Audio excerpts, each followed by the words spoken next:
Hello students, आज का हमारा टॉपिक है मोनोटोनिक सीक्वेंसेस। देखो क्या होती है मोनोटोनिक सीक्वेंस। एक सीक्वेंस है ए एन, मोनोटोनिक इंक्रीजिंग कहलाएगी अगर a n plus one greater than a n हो जाए for all n belongs to natural number. कहने का मतलब क्या है कि सीक्वेंस की टर्म्स, ठीक है, यहाँ पे क्या है आपकी सीक्वेंस की टर्म है a n minus one, A n minus two, ठीक है, एंड सो ऑन। तो आपने देखना क्या है कि जो सीक्वेंस है हर एन के लिए बात कर रहे हैं ना, सीक्वेंस की जो नेक्स्ट टर्म है वो अपनी प्रीवियस टर्म से बड़ी हो या उसके बराबर हो, ठीक है। जैसे मैंने एन को वन पुट किया तो क्या आया, one plus one greater than equals to a one. N को टू पुट किया तो क्या आया, a two plus one greater than equals to a two. N को थ्री पुट किया तो a three plus one greater than equals to a three, ठीक है। यहाँ से मेरे पास a two greater than a one आ गया, यहाँ से a three greater than equals to a to आ गया, और यहाँ से a four greater than equals to a three आ गया। ऐसे ही चलता जाएगा, ठीक है। A five greater than equals to a four, मतलब नेक्स्ट टर्म अपनी प्रीवियस टर्म से बड़ी होगी या बराबर होगी, ठीक है। तब हम उस सीक्वेंस को कह देंगे कि वो सीक्वेंस कैसी है, मोनोटोनिक इंक्रीजिंग सीक्वेंस, ठीक है। अब a n plus one greater than equals to a n का मतलब क्या है, a n plus one minus a n greater than equals to zero, ठीक है। तो आपने किसी भी सीक्वेंस को जब चेक करना है कि वो मोनोटोनिक इंक्रीजिंग है या डिक्रीजिंग है, तो आपने क्या चेक करना है, a n plus one minus a n greater है या लेस है, ठीक है। ग्रेटर है तो इंक्रीजिंग आपको मिल जाएगा, ठीक है। सेकंड कहते हैं कि कोई sequence a n is said to B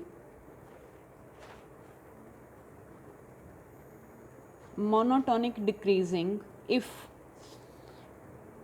A n plus one less than n. Means next term जो आएगी वो प्रीवियस टर्म से छोटी हो, ठीक है, तभी डिक्रीजिंग हो गई ना। जैसे एन को वन पुट किया तो a two less than a one, n को टू पुट किया तो a three less than a two, n को थ्री पुट किया तो a four less than a three, ठीक है।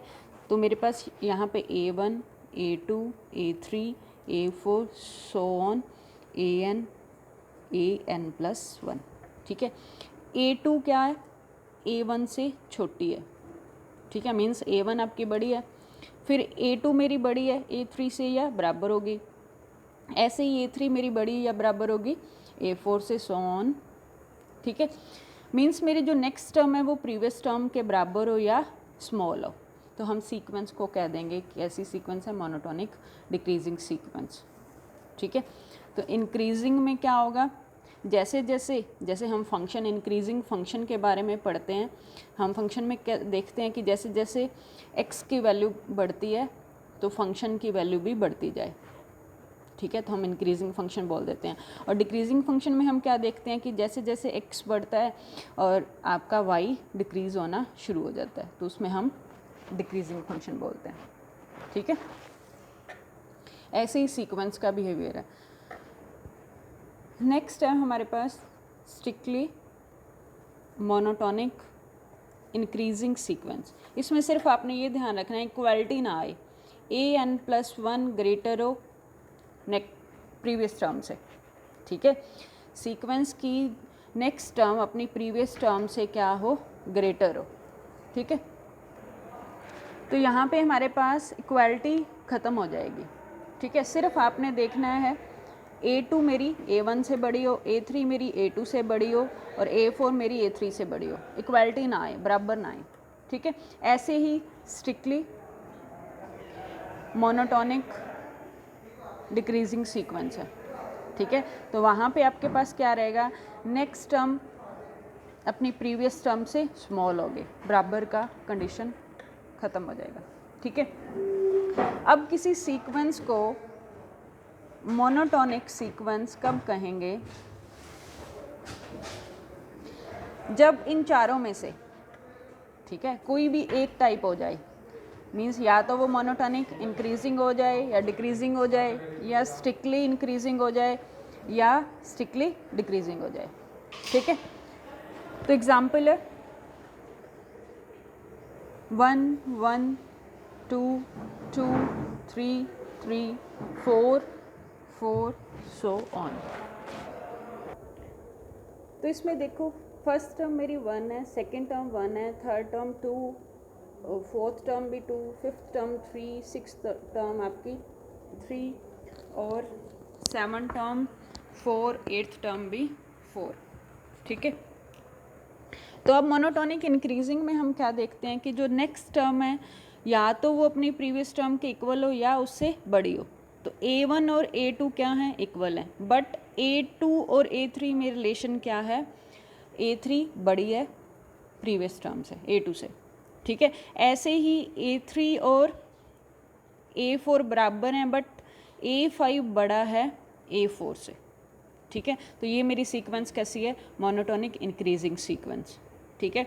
फिर नेचुरल नंबर की सीक्वेंस 1 2 3 4, इसमें देखो कोई भी सीक्वेंस की कोई भी टर्म इक्वल नहीं है ना, तो ये कैसे स्ट्रिक्टली मोनोटोनिक इंक्रीजिंग सीक्वेंस हो गई, ठीक है। ऐसे ही थर्ड एग्जांपल डिक्रीजिंग का 1 1 1/2 1/2 1/3 1/3 सो ऑन, ठीक है। बराबर या नेक्स्ट टर्म क्या हो, छोटी हो। ये तो दोनों बराबर हैं बट इनमें क्या है रिलेशन, स्मॉल का 1 ग्रेटर है 1/2 से, तो ये मेरी कैसी है, मोनोटोनिक डिक्रीजिंग, ठीक है। और अगर मैं माइनस का n ले लूँ, ठीक है, माइनस का n क्या बनेंगे, -1 -2 -3 सो ऑन, तो ये कैसी है आपकी स्ट्रिक्टली डिक्रीजिंग सीक्वेंस, ठीक है। नेक्स्ट टर्म क्या है, प्रीवियस टर्म से छोटी।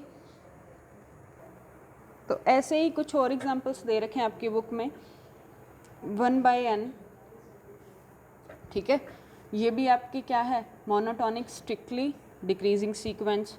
1/n², ये भी आपकी स्ट्रिक्टली डिक्रीजिंग सीक्वेंस है। 1/2 की पावर n, ये भी आपकी स्ट्रिक्टली डिक्रीजिंग सीक्वेंस है, ठीक है। और -1 की पावर n कोई सीक्वेंस है, ये कैसी है, -1 1 -1 1, ये कैसी सीक्वेंस है, ना तो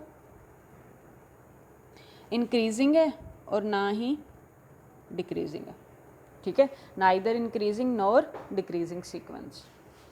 अब है हमारे पास theorem number 2.18 monotone convergence theorem, naming theorem है मोनोटोन कन्वर्जेंस थ्योरम, ठीक है। स्टेट एंड प्रूव भी आ सकता है, कहेगा state and prove monotone convergence theorem, तब आपको इस थ्योरम की स्टेटमेंट भी लिखनी होगी। क्या है स्टेटमेंट, फर्स्ट पार्ट कहते हैं कि prove that a monotonic increasing sequence AN कैसी है, विच इज बाउंडेड अबव, ठीक है। मोनोटोनिक इंक्रीजिंग सीक्वेंस है जो कि क्या है, बाउंडेड अबव है, ठीक है। Converges to least upper bound, ठीक है। हमें क्या प्रूव करना है कि कोई मोनोटोनिक इंक्रीजिंग सीक्वेंस जिसके पास बाउंडेड अबव है एलिमेंट है, वो लीस्ट अपर बाउंड को ही कन्वर्ज कर जाए, ठीक है। लीस्ट अपर बाउंड ये हमने किया था, लीस्ट अपर बाउंड और ग्रेटेस्ट लोअर बाउंड।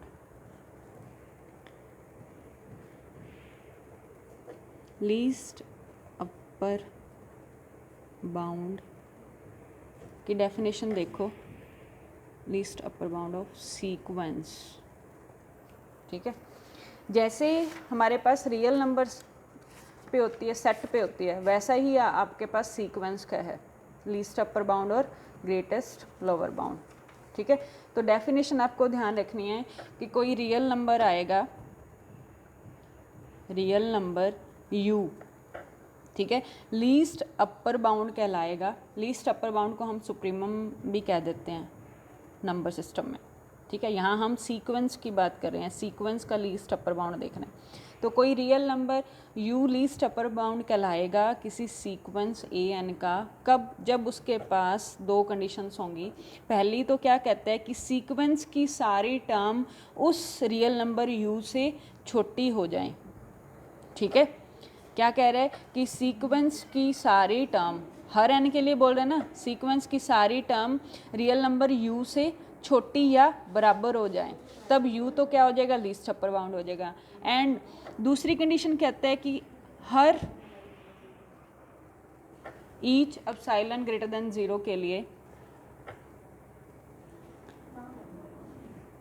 एक कुछ पॉजिटिव, सम पॉजिटिव इंटीजर आएगा m सच दैट, क्या कंडीशन है, am ग्रेटर हो जाएगा u माइनस एप्सिलॉन से। ठीक है, इस सारी कंडीशन का मतलब क्या है कि अगर मेरा u अपर बाउंड है यहाँ पे, ठीक है, ऐसे ही कोई अदर अपर बाउंड भी आ जाता है u से बड़ा, वो होगा ही होगा। ठीक है, ये, ठीक है, यहाँ पे मेरी सारी सीक्वेंस की टर्म है और यहाँ पे आपका u है। ठीक है, सीक्वेंस की सारी टर्म क्या है, सीक्वेंस की सारी टर्म इस u से छोटी है। कहते हैं कि अगर कोई और अपर बाउंड बन जाता है, ठीक है, am मतलब अगर कोई ऐसा इंटीजर m एग्जिस्ट करे जिसके लिए सीक्वेंस की टर्म बड़ी हो जाए, अगर कोई और एलिमेंट आ जाता है तो वो क्या होगा, u से बड़ा होगा। ये क्या है आपके पास, इसको ले लो u प्लस एप्सिलॉन और इसको u माइनस एप्सिलॉन। ठीक है, तो अगर कोई और भी अपर बाउंड बनता है ना, तो वो क्या होगा, u माइनस एप्सिलॉन से बड़ा होगा। ठीक है, जैसे हमने नंबर सिस्टम में देखा था, अगर कोई और अपर बाउंड आता है, एलिमेंट आता है, अपर बाउंड बनने की कोशिश करता है, तो वो पहले वाले u से क्या होगा, बड़ा होगा। ठीक है, ऑब्वियस सी बात है, अगर कोई और सीक्वेंस की ऐसी टर्म एग्जिस्ट करती है जो अपर बाउंड बनने जा रही है, तो वो इस u से तो बड़ी होगी ना। ठीक है, ऐसे ही ग्रेटेस्ट लोअर बाउंड है, ग्रेटेस्ट लोअर बाउंड, ठीक है, ऑफ सीक्वेंस। तो इसमें L कोई लोअर बाउंड कब बनेगा, जब सीक्वेंस की सारी टर्म इस L से बड़ी हो जाए, पहली कंडीशन। ठीक है, अगर कोई और किसी सम m के लिए, ठीक है, पॉजिटिव इंटीजर m के लिए सीक्वेंस की कोई टर्म अपर बाउंड बनना चाहती है, तो वो L प्लस एप्सिलॉन से छोटी होगी। समझ गए? ठीक है, यहाँ पे क्या है, L है, यहाँ पे सारी सीक्वेंस की टर्म है, ये आपका L प्लस एप्सिलॉन है, यहाँ पे L माइनस एप्सिलॉन है। ठीक है, तो क्या होगा, जो भी सीक्वेंस की टर्म कोशिश करने जा रही है कि मुझे लोअर बाउंड बनना है, ग्रेटेस्ट लोअर बाउंड बनना है, तो वो क्या होगा, L प्लस एप्सिलॉन, L से इधर तो जा नहीं सकता, L प्लस एप्सिलॉन से क्या होगा, छोटा होगा। ठीक है, ऐसा ही हमने रियल्स नंबर सिस्टम में देखा था, लीस्ट अपर बाउंड और ग्रेटेस्ट लोअर बाउंड। ओके, ये मेरा था लीस्ट अपर बाउंड और ग्रेटेस्ट लोअर बाउंड। ठीक है, तो अब देखो प्रूफ, मोनोटोन कन्वर्जेंस थ्योरम का प्रूफ करने जा रहे हैं।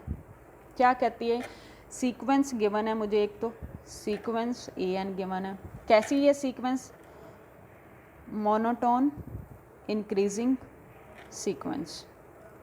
ठीक है, गिवन भी क्या है कि सीक्वेंस an के पास बाउंडेड अबव है, बाउंडेड अबव सीक्वेंस है। ठीक है, इन दोनों का हमें यूज़ करना है। प्रूव क्या करना है, मान लिया इसका बाउंडेड अबव u एलिमेंट है, ठीक है, लेट कर लिया। अब प्रूव क्या करना है, we have to prove that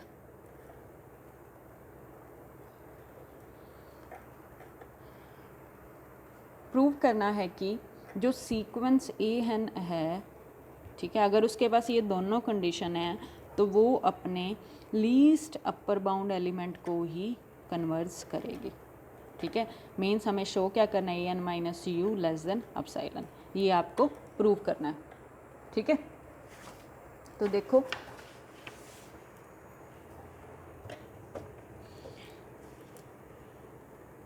proof first part का, सीक्वेंस की टर्म्स का आपने एक सेट बनाना है, ठीक है।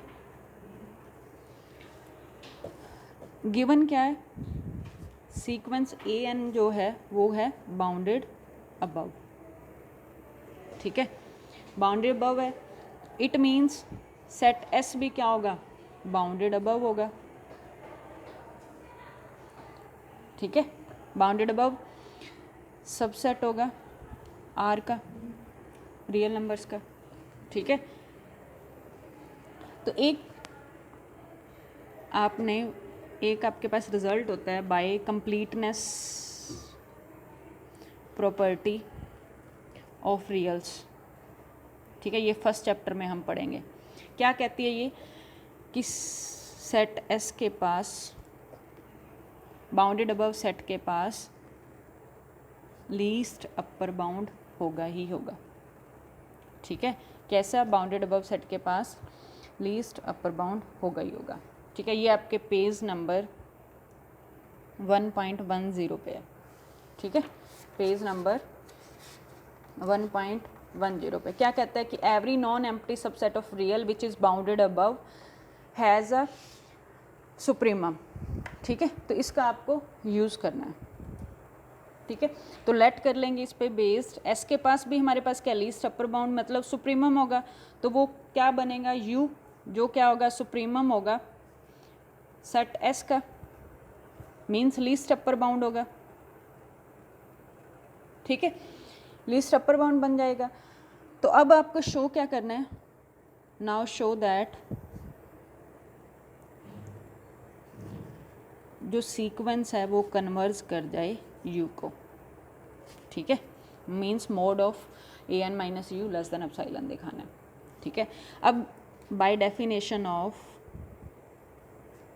लीस्ट अपर बाउंडेडनेस, सीक्वेंस की सारी टर्म, लीस्ट अपर बाउंड में क्या होता है, सीक्वेंस की सारी टर्म u माइनस एप्सिलॉन से बड़ी हो जाएंगे, ठीक है। दो कंडीशंस हमने पढ़ी थी ना लीस्ट अपर बाउंड में, एक तो u से सारी टर्म छोटी हो और दूसरी u माइनस एप्सिलॉन से बड़ी हो जाए, ठीक है। तो सेकंड कंडीशन का आपको यूज़ करना है, जिसमें आपको लिखना है कि m आपका वही पॉजिटिव इंटीजर है for some m belongs to natural number, ठीक है। अब देखो हमें जो प्रूव करना था वो क्या प्रूव करना था, a n minus u less than epsilon, इसको हम ओपन करेंगे तो a n minus u less than epsilon, तो यू ऐड कर दो both side, less than a n less than epsilon plus u. इसको देखते हुए हमने इतना सा पार्ट तो by definition of least upper bound हम ले आए, ठीक है। और सीक्वेंस कैसी है, गिवन भी क्या है, सीक्वेंस मोनोटोनिक इंक्रीजिंग सीक्वेंस, ठीक है। इंक्रीजिंग सीक्वेंस है तो क्या होगा, सीक्वेंस की अगली टर्म प्रीवियस टर्म से बड़ी होगी, ठीक है। तो यहाँ से मेरे पास क्या आया, इन दोनों का यूज़ किया, इन दोनों को यूज़ करेंगे तो u minus epsilon less than a m है और a m less than a n है, तो यहाँ से u minus epsilon less than क्या हो जाएगा, ए एन हो जाएगा for all n greater than equals to m के लिए, ठीक है। अब हमारा पार्ट रह गया ए एन को प्रूव करना जो लेस होगा u प्लस एप्सिलॉन से, इतना सा पार्ट अब आपको लेके आना। तो वह कहाँ से आएगा, अब हमें पता है कि u क्या है, लीस्ट अपर बाउंड है सेट s का, ठीक है। यहाँ पे सारी a1 a2 a3 up to an, यहाँ पे u है, ठीक है। ये सारे u के एलिमेंट s के एलिमेंट है ना, और u क्या है, इनका लीस्ट अपर बाउंड है, तो u प्लस एप्सिलॉन भी तो इसका अपर बाउंड बन जाएगा ना। u के बाद जो भी बड़ा होगा एलिमेंट वो तो इन सबसे, इन सारी टर्म से बड़ा ही होगा, ठीक है। तो यहाँ से मेरे पास क्या आ गया, u plus epsilon is also upper bound of set s, ठीक है। जब मेरे पास u अपर बाउंड है सेट का, तो u प्लस एप्सिलॉन भी तो अपर बाउंड हो जाएगा। तो यहाँ से सीक्वेंस की सारी टर्म u प्लस एप्सिलॉन से क्या हो जाएंगी, छोटी हो जाएंगी, ठीक है। और अब इन दोनों को हमने यूज़ किया, ठीक है, as we have u minus epsilon less than a n and a n less than u plus epsilon, तो then u minus epsilon less than a less than u plus epsilon for all n greater than equals to a, ठीक है। तो यहाँ से u subtract करोगे, a n minus u less than epsilon, ठीक है। तो इसको क्लब करके लिख दोगे a n minus u less than epsilon for all n greater than equals to m। तो यहाँ से क्या आ गया, a n converges to u, ठीक है। अब इसका सेकंड पार्ट, दो पार्ट हैं इस थ्योरम के, सेकंड पार्ट भी ऐसा ही है जो आपको खुद करना है। उसमें क्या कहता है कि मोनोटोनिक डिक्रीजिंग सीक्वेंस है और उसके पास क्या है, वो सीक्वेंस कैसी है, बाउंडेड बिलो है, ठीक है, बाउंडेड बिलो सीक्वेंस है। तो ऐसी सीक्वेंस, ये ए एन है ना, तो ऐसी सीक्वेंस अपने ग्रेटेस्ट लोअर बाउंड को ही कन्वर्ज कर जाएगी, ठीक है। ये प्रूव करना है आपको, जैसे आपने फर्स्ट इंक्रीजिंग के लिए किया ऐसा ही आपका ये डिक्रीजिंग के लिए है, ठीक है, सेम प्रूफ है। अब एक एग्जांपल कर लेते हैं, एग्जांपल फर्स्ट,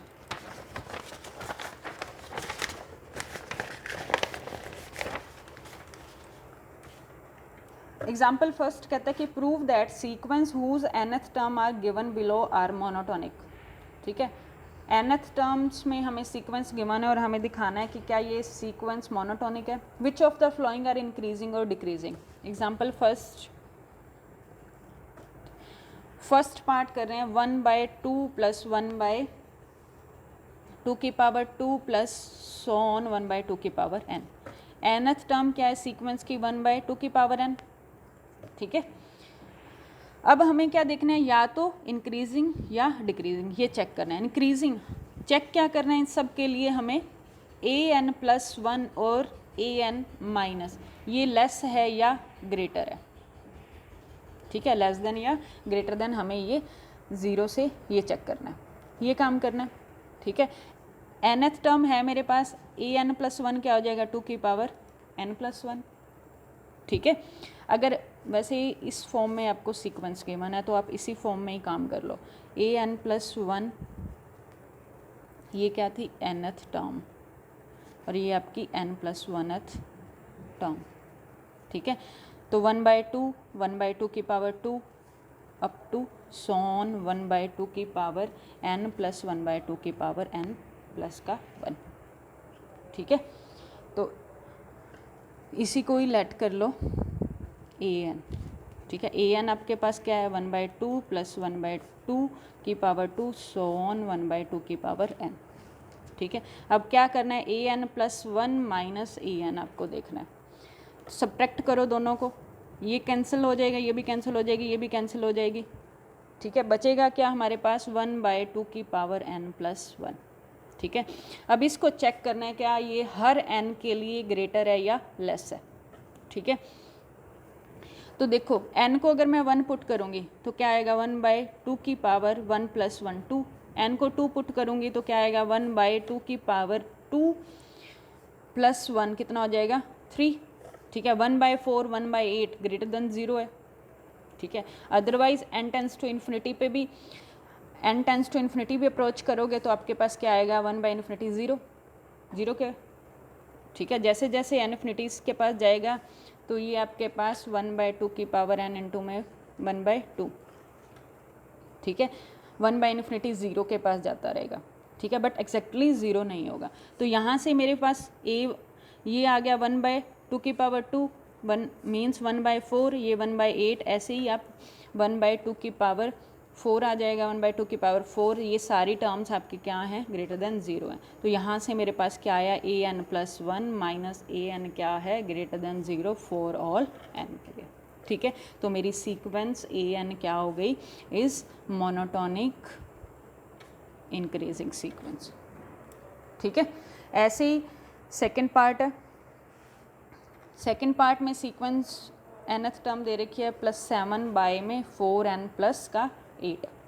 ठीक है, तो 3n + 7 बाय में 4n प्लस का 2। ठीक है, n+1 an हो गया, ये an+1 क्या हो जाएगा, 3n + 3 प्लस का 7 बाय में 4n + 1 प्लस का 2।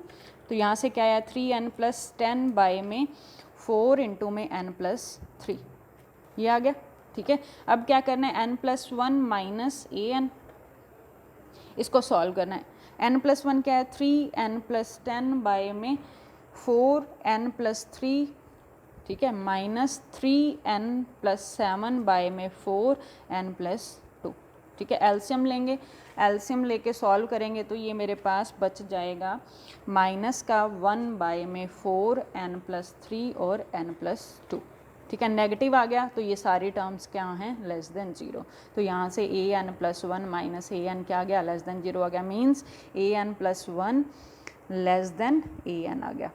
ठीक है, सीक्वेंस की नेक्स्ट टर्म अपनी प्रीवियस टर्म से क्या है, छोटी है, तो सीक्वेंस कैसी हो गई, मोनोटोनिक डिक्रीजिंग सीक्वेंस।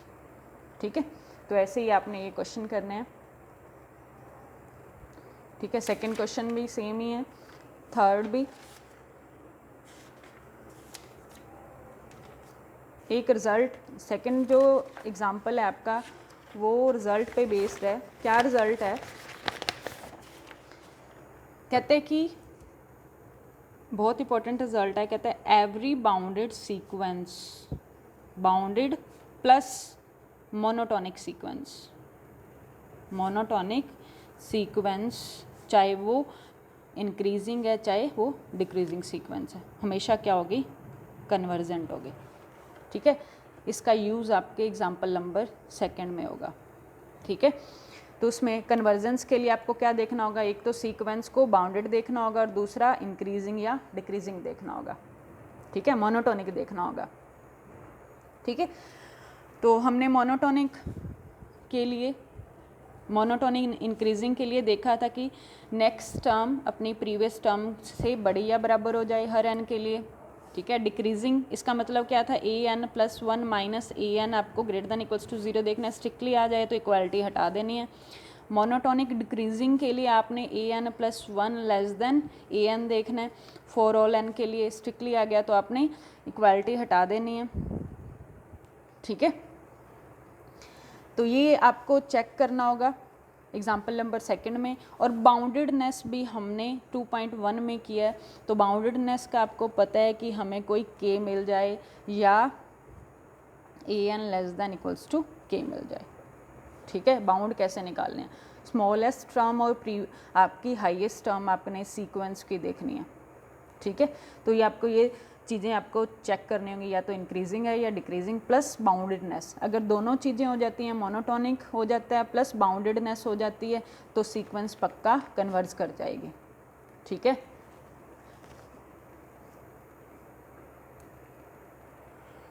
और जब तक मोनोटोनिक सीक्वेंस के पास बाउंडेडनेस नहीं होगी, ठीक है, तो हम नहीं कहेंगे कि वो कन्वर्जेंट है या डाइवर्जेंट है।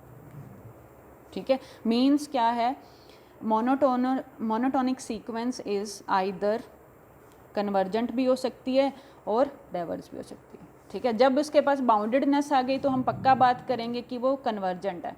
ठीक है, अगर बाउंडेडनेस ख़त्म हो गई तो हमें नहीं पता वो कन्वर्ज कर रही है या नहीं। ठीक है, तो वो कन्वर्जेंट भी हो सकती है या डाइवर्जेंट भी हो सकती है। ठीक है, बट ऑसिलेटरी नहीं हो गई, इस चीज़ की हमें गारंटी है कि नेवर ऑसिलेटरी। ठीक है, मोनोटोनिक सीक्वेंस कभी भी ऑसिलेटरी सीक्वेंस नहीं होगी, क्योंकि हमें पता है मोनोटोनिक सीक्वेंस बढ़ती जा रही है। ठीक है, और मोनोटोनिक इंक्रीजिंग होगी या डिक्रीजिंग होगी। ठीक है, ऑसिलेटरी तो नहीं है ना, कहीं भी ऐसे ही 2 पॉइंट्स के बीच में बार बार मूव करते रहे, ठीक है। नेक्स्ट जो एग्जांपल थर्ड है वो भी आपका सेम है, ठीक है, ये हमने पहले वाली एक्सरसाइज में भी किया है, ठीक है, सेम एक्सप्लेनेशन है, सेम इसमें भी आपको देखना है कि ये कन्वर्स करती है और इसकी लिमिट जो है वो 2 और 3 के बीच में लाई करती है। तो ये आपका पेज नंबर 2.13 पे हमने एग्जांपल नंबर थर्ड किया था, सेम उसके जैसा ही क्वेश्चन है, ठीक है। तो ये आपने एग्जांपल थर्ड ट्राई करना है।